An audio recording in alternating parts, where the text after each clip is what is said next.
We've revamped the Smart List layout and icons. This update improves usability, visual consistency, and performance while aligning this page with the rest of the platform.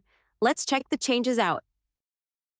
The enhanced layout and interactions make it easier to view, organize, and manage your smart lists. It adds design consistency across the platform, keeping icons and dispositions consistent. Let's go over how to manage access to smart lists across users in the CRM. Go to the Smart List tag in the Contacts section and click the three dots next to the Add Contact button. Select Manage Smart List. Click the Share icon to give access to other users. Check the box next to each user you want to view the smart list, then click Save. These changes will make the management process smoother, simplifying your experience and allowing you to navigate the CRM more intuitively. We hope you enjoy it.